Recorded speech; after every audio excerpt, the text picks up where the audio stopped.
ವ್ರತಕ್ಕೆ ಸಹಾಯ ಮಾಡುವ ಕನ್ಯೆ ಮಖ ನಕ್ಷತ್ರದ ಅಮೃತ ಗಳಿಗೆಯಲ್ಲಿ ಜನ್ಮ ತಾಳಿದವಳಾಗಿರಬೇಕು. ಅವಳು ಮಾತ್ರ ನಿನ್ನ ವ್ರತಕ್ಕೆ ಸಹಾಯ ಮಾಡಬಾರದು. ಇರೋ ಕಡಿಮೆ ಸಮಯದಲ್ಲಿ ಅಂತ ಹುಡುಗಿನ ಎಲ್ಲಿಂದ ಹುಡ್ಕೋದು? ಅಯ್ಯೋ ಹುಚ್ಚಿ, ಆ ಮಹಾದೇವ ಮನಸ್ಸು ಮಾಡಿದರೆ ಆ ಸ್ವರ್ಗವು ಕೂಡ ಪಾದದಡಿಯ ಧೂಳಿಗೆ ಸಮ.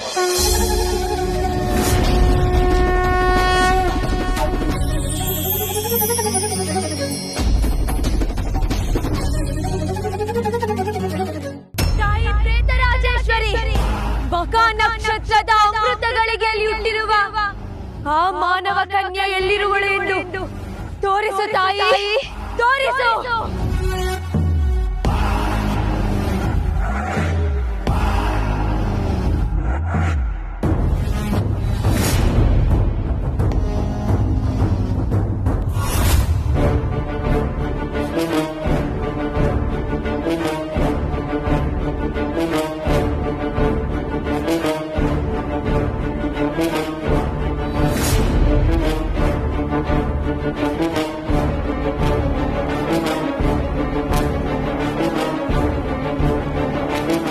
ಏನಿದು ತಾಯಿ?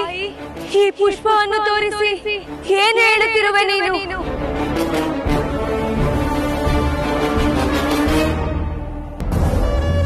ಇದು ದಿಕ್ಸೂಚಕ ಪುಷ್ಪ. ಇದು ಮಖ ನಕ್ಷತ್ರದ ಅಮೃತಗಳಿಗೆ ಹುಟ್ಟಿರುವ ಆ ಮಾನವ ಕನ್ಯೆ ಎಲ್ಲಿರುವಳು ಎಂದು ತೋರಿಸುತ್ತದೆ. ಈ ಪುಷ್ಪವನ್ನು ಅವಳು ಮುಟ್ಟಿದರೆ ಇದರ ಬಣ್ಣ ಬದಲಾಗುತ್ತದೆ. ಇದೇ ಆ ಪ್ರೇತರಾಜೇಶ್ವರಿ ನನಗೆ ಕೊಡುತ್ತಿರುವ ಸೂಚನೆ.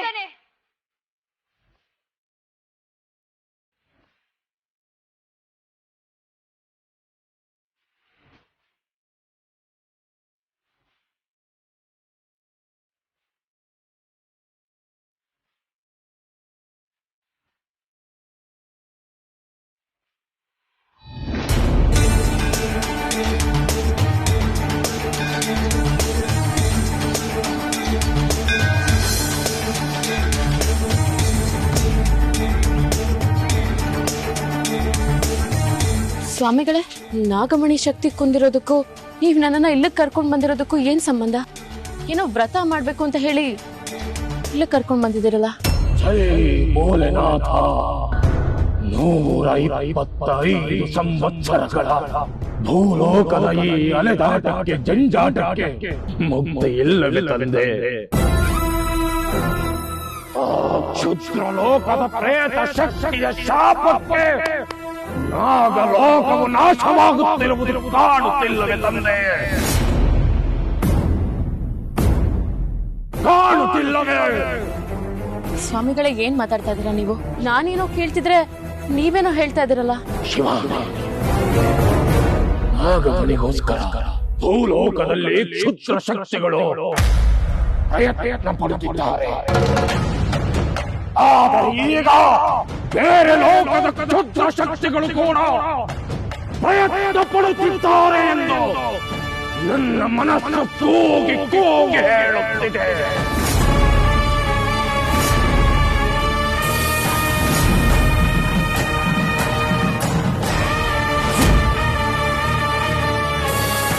ಒಂದು ವೇಳೆ ನಾಗಮಣಿ ಕ್ಷುದ್ರ ಶಕ್ತಿಗಳೇ ಸಿಲುಕಿದರೆ ನಾಗಲೋಕವು ಕ್ಷುದ್ರ ಲೋಕವಾಗಿ ಪರಿವರ್ತನೆಯಾಗುವುದು.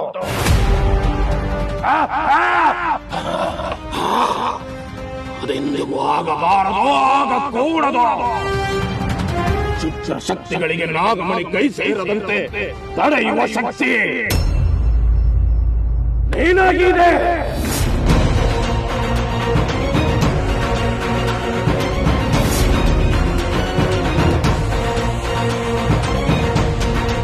ತ್ರಿಶೂಲ್ ಎಲ್ಲಿದ್ದಾನೆ ಅಂತ ನಾನು ಕಂಡು ಹಿಡಿಬೇಕು. ನೀನೇ ಆದಿಶೇಷನ ಸತ್ಯನ ಅವನಿಗೆ ಹೇಳ್ಬೇಕು. ನಾಗಮಣಿಯನ್ನ ಬಿಟ್ಟು ಹೋಗಿರೋ ಜೀವಾತ್ಮನ ಮತ್ತೆ ನಾಗಮಣಿಯೊಳಗೆ ಸೇರಿಸಬೇಕು. ಅದನ್ನ ಪೂರ್ವ ಸ್ಥಿತಿಗೆ ತರಬೇಕು ಅನ್ನೋದು ಈಗ ನನ್ನ ಮುಂದಿರೋ ಜವಾಬ್ದಾರಿ. ಆದ್ರೆ ಸ್ವಾಮಿಗಳು ಇಲ್ಲಿ ಕರ್ಕೊಂಡ್ ಬಂದು ಏನೋ ಅರ್ಥ ಆಗದಿರೋ ತರ ಮಾತಾಡ್ತಾ ಇದಾರಲ್ಲ. ಎಲ್ಲ ಪ್ರಶ್ನೆಗಳಿಗೂ ಇಲ್ಲೇ ಉತ್ತರ. ಎಲ್ಲ ಸಮಸ್ಯೆಗಳಿಗೂ ಇಲ್ಲೇ ಪರಿಹಾರವೆಂದರೆ ನಿಶ್ಚಿಂತೆಯಿಂದ ನನ್ನ ನೋಡಲು ನಿನ್ನಲ್ಲಿರುವ ಎಲ್ಲ ಪ್ರಶ್ನೆಗಳಿಗೂ ನೀನೇ ಉತ್ತರ ಕಂಡುಕೊಳ್ಳಬೇಕು. ಇಲ್ಲಿ ಉತ್ತರ ಕೊಡಲಾಗದು, ಬದಲಿಗೆ 100 ಪ್ರಶ್ನೆಗಳನ್ನು ಕೊಡಬಹುದು. ಬೇಡ, ಪೂಜಾ ಸಮಯದಲ್ಲಿ ಪ್ರಶ್ನೆಗಳು ಬೇಡ. ನನ್ನೊಡನೆ ಜೈ ಭೋಲೆನಾಥ.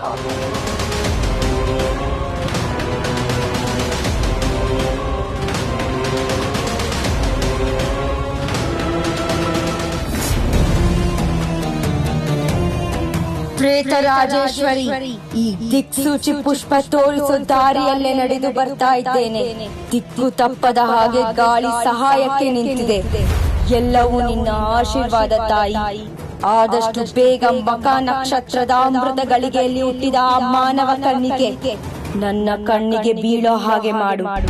ಅವಳು ಸಿಕ್ಕಿ ನನ್ನ ಶೇಷನಾಗನ ಮದುವೆಯಾದರೆ ಮಾತ್ರ ನಾಗಲೋಕವನ್ನ ನಿಷ್ಠ ಬಂದ ಹಾಗೆ ಧ್ವಂಸ ಮಾಡಬಹುದು.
ಸ್ವಾಮಿಗಳೇ, ಇದು ತಾಯಿ ಪಾರ್ವತಿ ಈಶ್ವರಿಯ ದೇವಸ್ಥಾನ. ಶಿವನ ಶಕ್ತಿಗೆ ಪಾರ್ವತಿಯ ಶಕ್ತಿಯು ಸೇರಿದ ಮಹಾಶಕ್ತಿಯುಳ್ಳ ದೇವಸ್ಥಾನ. ಅಷ್ಟ ದಿಕ್ಪಾಲಕರೇ ಕ್ಷೇತ್ರ ಪಾಲಕರೆನಿಸಿಕೊಂಡ ಮಹಾ ದೇವಸ್ಥಾನ. ಇದು ಪಾರ್ವತಿಯ ಮೂಲ ಸ್ಥಾನ. ಶಕ್ತಿ ಪೀಠಗಳ ಸಾಲಿಗೆ ಸೇರದಿದ್ದರು ಶಕ್ತಿ ಪೀಠಗಳಷ್ಟೇ ಸರಿಸಮಾನವಾದ ದೇವಸ್ಥಾನ. ತನ್ನ ಮಗನಾದ ವಿನಾಯಕ ತಲೆಯಲ್ಲಿ ಕತ್ತರಿಸಿದ ಆ ಶಿವನ ವಿರುದ್ಧ ಪಾರ್ವತಿಯು ಹುಂಕರಿಸಿ ಆರ್ಭಟಿಸಿದ ಮೂಲ ಸ್ಥಳ ಇದು. ಈ ಜಾಗ ಆ ಜಗನ್ಮಾತೆಯಲ್ಲಿ ಮನಸ್ಸಿಟ್ಟು ಸ್ಮರಿಸಿದರೆ ಸಕಲವನ್ನು ಪೂರೈಸುವ. ನನ್ನನ್ನ ಇಲ್ಲಿ ಕರ್ಕೊಂಡು ಬಂದ ಉದ್ದೇಶ, ನೀನು ಈ ಪಾರ್ವತಿಯ ವರಪ್ರಸಾದ. ಅವನು ಆ ಆದಿಶೇಷ ಶಿವಾಂಶ ಸಂಭೂತ. ನಾಗಮಣಿಯು ಆ ಮುಕ್ಕಣ್ಣನ 3ನೇ ಕಣ್ಣಿನ ಪ್ರಖರತೆಯಿಂದ ಸಕಲ ಸಮೃದ್ಧಿಯನ್ನು ಹೊಂದಿರುವ ಮಣಿ. ಆದರೆ ಈಗ ಅದರ ಜೀವಾತ್ಮ ಅದರಲ್ಲಿ ಇಲ್ಲ. ಅದನ್ನು ತನ್ನ ಮೂಲ ಸ್ಥಾನಕ್ಕೆ ತರಬೇಕೆಂದರೆ ನೀನು ಈ ದೇವಾಲಯದಲ್ಲಿ ವ್ರತ ಮಾಡಬೇಕು.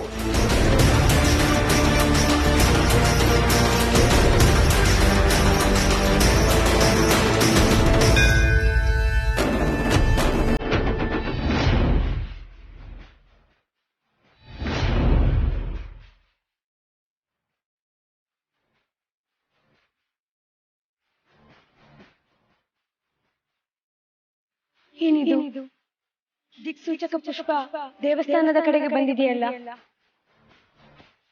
ಅಂದರೆ ಮಕಾ ನಕ್ಷತ್ರದ ಅಮೃತ ಗಳಿಗೆಯಲ್ಲಿ ಹುಟ್ಟಿರುವ ಹೆಣ್ಣು ಈ ದೇವಸ್ಥಾನದ ಒಳಗೆ ಇದ್ದಾಳೆ.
ಪ್ರೇತಲೋಕದವಳು. ದೇವಸ್ಥಾನ ನನಗೆ ನಿಷಿದ್ಧ.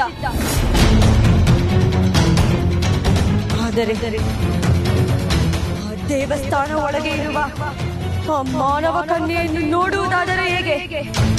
ತಾಯಿ ಪ್ರೇತ ನಾಗೇಶ್ವರಿ, ನನಗೆ ಶಕ್ತಿ ಕೊಡು.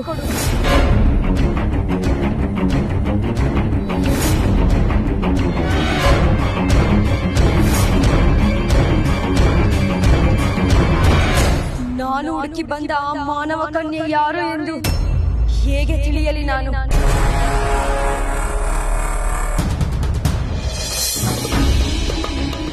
ಸ್ವಾಮಿಗಳೇ, ಪೂಜಾ ವಿಧಾನ ಎಲ್ಲ ಹೇಳ್ಕೊಟ್ಮೇಲೆ ಇಲ್ಲಿಗೆ ಯಾಕೆ ಕರ್ಕೊಂಡು ಬಂದ್ರಿ? ನಾನು ವ್ರತ ಶುರು ಮಾಡ್ಬೋದಲ್ವಾ? ನೀನೊಬ್ಬಳೆ ಪೂಜೆ ಎಂದು ಶುರು ಮಾಡುವ. ಏಕೆಂದರೆ ನೀನು ಬೇರೆ ಲೋಕದವಳು. ಇದು ಮಹಾಶಕ್ತಿಗಳು ಆಗಮಿಸಿದ ಮಹಾ ಪುಣ್ಯಕ್ಷೇತ್ರ. ನಾಗಿಣಿಯಾದ ನೀನು ಪೂಜೆ ಮಾಡುವುದರಿಂದ ಫಲ ದೊರಕದು. ಭೂಲೋಕದಲ್ಲಿರುವ ನಾಗಮಣಿಗೆ ಜೀವಾತ್ಮ ಹಿಂತಿರುಗಬೇಕಾದರೆ ನಿನ್ನ ವ್ರತಕ್ಕೆ ಈ ಲೋಕದ ಕನ್ಯೆಯೊಬ್ಬಳ ಸಹಾಯ. ಅದಕ್ಕೇನಂತೆ? ಮನೇಲಿ ಅಮ್ಮಂಗೆ ಹೇಳ್ತೀನಿ, ಅವ್ರು ಯಾರನ್ನಾರು ವ್ಯವಸ್ಥೆ ಮಾಡ್ತಾರೆ. ಹಾಗೆಲ್ಲ ಯಾರ್ಯಾರೋ ಪೂಜೆಗೆ ಸಹಾಯ ಮಾಡುವ ಹಾಗಿಲ್ಲ. ನಿನ್ನ ವ್ರತಕ್ಕೆ ಸಹಾಯ ಮಾಡುವ ಕನ್ಯೆ ಮಖ ನಕ್ಷತ್ರದ ಅಮೃತ ಗಳಿಗೆಯಲ್ಲಿ ಜನ್ಮ ತಾಳಿದವಳಾಗಿರಬೇಕು. ಅವಳು ಮಾತ್ರ ನಿನ್ನ ವ್ರತಕ್ಕೆ ಸಹಾಯ ಮಾಡಬಾರದು. ಇರೋ ಕಡಿಮೆ ಸಮಯದಲ್ಲಿ ಅಂತ ಹುಡುಗಿನ ಎಲ್ಲಿಂದ ಹುಡ್ಕೋದು? ಅಯ್ಯೋ ಆ ಮಹಾದೇವ ಮನಸ್ಸು ಮಾಡಿದರೆ ಆ ಸ್ವರ್ಗವು ಕೂಡ ಪಾದದಡಿಯ ಧೂಳಿಗೆ ಸಮ.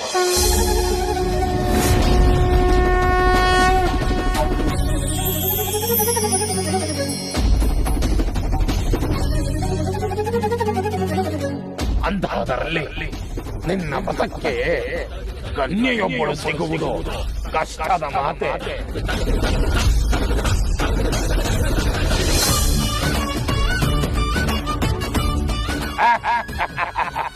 ಅಂಥ ಕನ್ಯೆ ಎಲ್ಲಿದ್ದಾಳೆ ಸ್ವಾಮಿಗಳೇ? ಇಲ್ಲೇ ಇದ್ದ.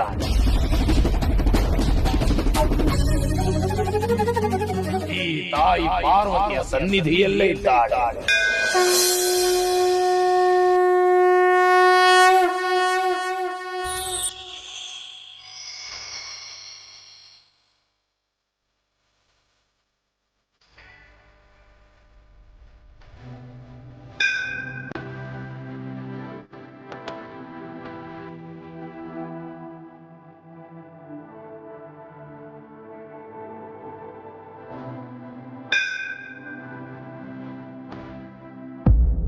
ದೇವಿ, ನನ್ ಕಣ್ಣೀರಿಂದ ನಿನ್ ಪಾದ ಏನಿದ್ರು ನನ್ ನೋವು ನಿನಗೆ ಅರ್ಥ ಆಗ್ತಾ ಇಲ್ವಾ ತಾಯಿ?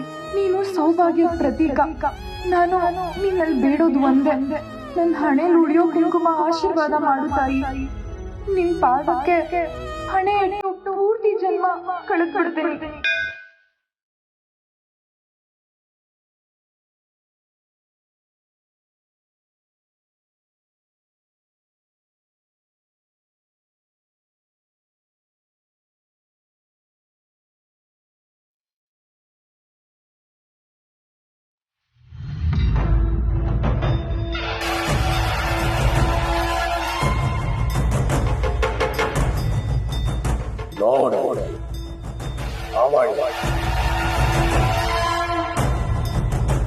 ಯಾರವಳು ಸ್ವಾಮಿಗಳೇ? ಅವಳೆ ಮಖ ನಕ್ಷತ್ರದ ಅಮೃತ ಗಳಿಗೆಯಲ್ಲಿ ಹುಟ್ಟಿದ ಕನ್ಯೆ.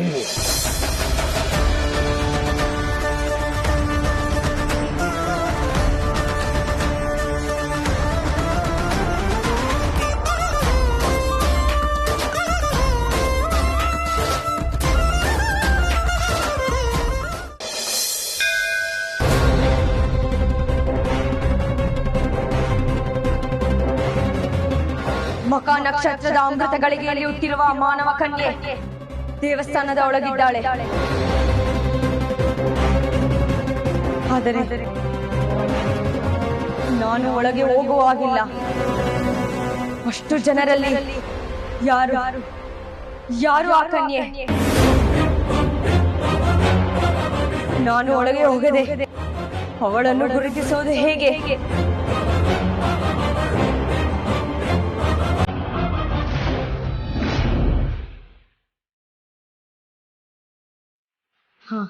ನಾನು ಮಾತ್ರ ಪ್ರೇತ ಲೋಕದವಳು. ನನಗೆ ದೇವಸ್ಥಾನ ನಿಷಿದ್ಧ. ಆದರೆ ಈ ಪುಷ್ಪ ಗಂಧರ್ವ ಲೋಕದ್ದು. ನನಗೆ ಪ್ರವೇಶ ನಿಷಿದ್ಧವಾದರೇನು? ಈ ಪುಷ್ಪಕ್ಕೆ ಪ್ರವೇಶವಿದೆಯಲ್ಲ.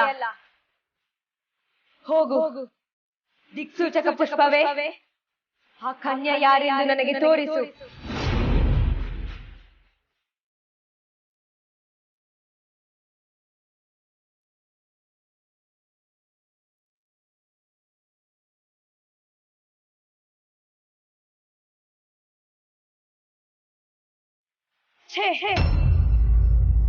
ಯಾರೆಂದು ಗೊತ್ತಾಗುತ್ತಿಲ್ಲವಲ್ಲ.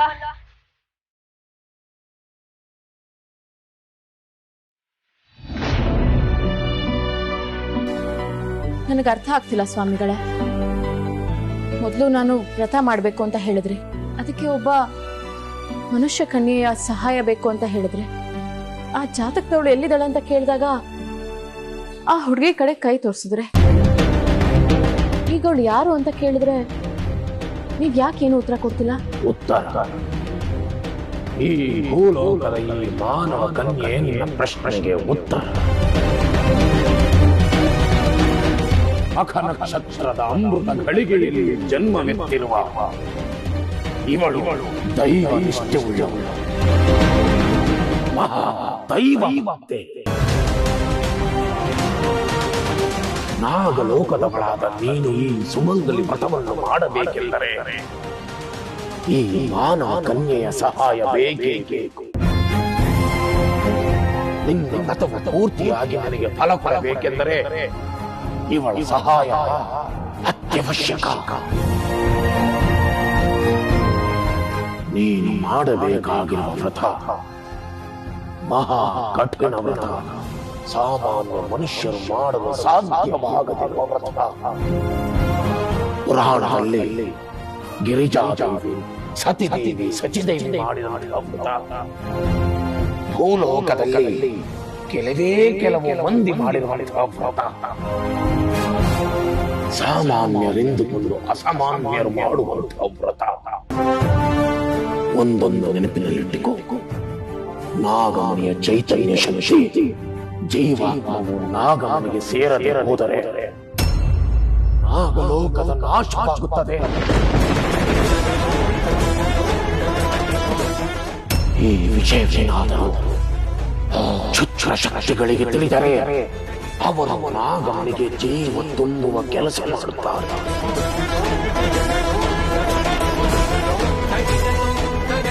ಆಗಾಗ ನಾಗಮಣಿಯು ತನ್ನ ಸಾತ್ವಿಕತೆಯನ್ನು ಕಳೆದುಕೊಂಡು ತಾಮಸ ಶಕ್ತಿಯಾಗಿ ಪರಿವರ್ತನೆಯಾಗುತ್ತದೆ. ಅದಕ್ಕೆ ನೀನು ಅವಕಾಶ ಮಾಡಿಕೊಡಬಾರದು. ನೀನು ಸುಮಂಗಲಿ ವ್ರತವನ್ನು ಮಾಡಲೇಬೇಕು. ಅದಕ್ಕೆ ಆ ಮಾನವ ಕನ್ಯೆಯ ಸಹಾಯವನ್ನು ಪಡೆಯಲೇಬೇಕು. ಸ್ವಾಮಿಗಳೇ, ಆ ಹುಡುಗಿ ಸಹಾಯ ತಗೊಂಡು ವ್ರತ ಮಾಡಿದ್ರೆ ನಾಗಮಣಿ ಚೈತನ್ಯ ಮರು ಕಳಿಸುತ್ತಾ? ಅದರಿಂದ ನನ್ನ ಆದಿಶೇಷ ಸಿಗ್ತಾನೆ ತಾನೆ? ಶಿವಾನಿ, ಇದು ಈ ವ್ರತ ಕೇವಲ ನಾಗಮಣಿಗಲ್ಲ, ನಿನ್ನ ಮಾಂಗಲ್ಯ ಭಾಗ್ಯಕ್ಕೂ ಕೂಡ. ನಿನ್ನ ಮತ ಪೂರ್ತಿಯಾಗಿ ಫಲ ಕೊಟ್ಟರೆ ನಿನ್ನನ್ನು ಸೇರಬಲ್ಲ. ಆಗ ಮನೆಗೆ ಚೈತನ್ಯ ಮತ್ತೆ ಮರಿಕಳಿಸುತ್ತದೆ.